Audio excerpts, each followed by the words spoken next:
We all do a bit of both, I would suggest, but we probably habitually do one more than the other. I find this such a fascinating question, I really do, and I make a mental point of watching and listening to how people judge the actions of others.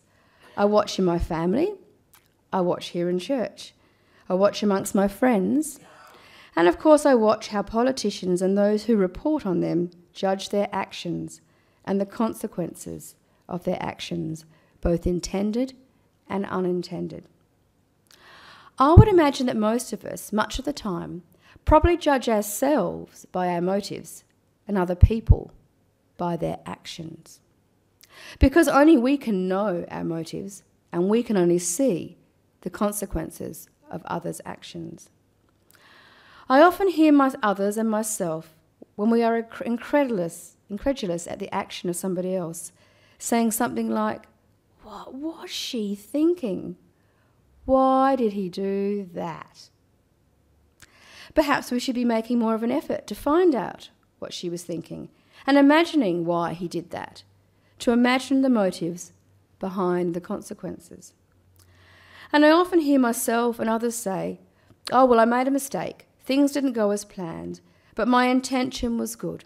My heart was pure, so that is all that matters." But is it all that matters? I would suggest that it does matter that our heart was in the right place, but it also does matter how things turned out. And we need to go to that place where things turned out.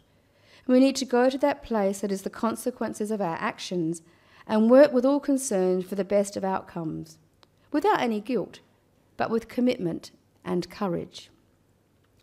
Every action we take has consequences.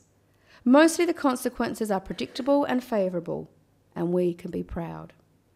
But sometimes for a number of reasons, sometimes because of the complexity of the system in which we find ourselves and the simplicity of the tools we have at hand to tackle that complexity, we see our unintended consequences unfold. We need to know that our motives were good, and if they weren't, or they were a mixed thing, then we need to acknowledge that and deal with that. And then we need to go to the place of our consequences and work to make them the best we can.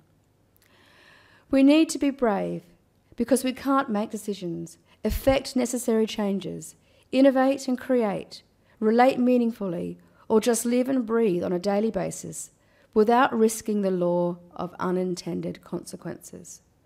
So risk them, we must. I will close with some words by the author Malcolm Knox from his essay Lies, Truths and Other Mysteries, taken from the Griffith Review edition exploring unintended consequences. Malcolm is writing poignantly of an incident at the Sydney Cricket Ground 5 years previously, in which what he thought was a minor incident has brought a close friendship to a permanent end.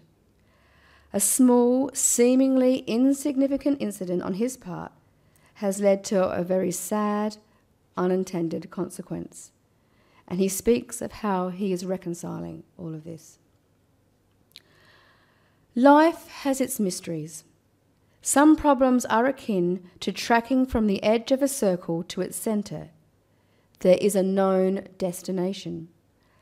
Others, however, are more like leaving the centre to find the circumference. There are infinite endpoints all around the rim of possibility, and we have to live where we land. We can't waste our time wondering about every other place.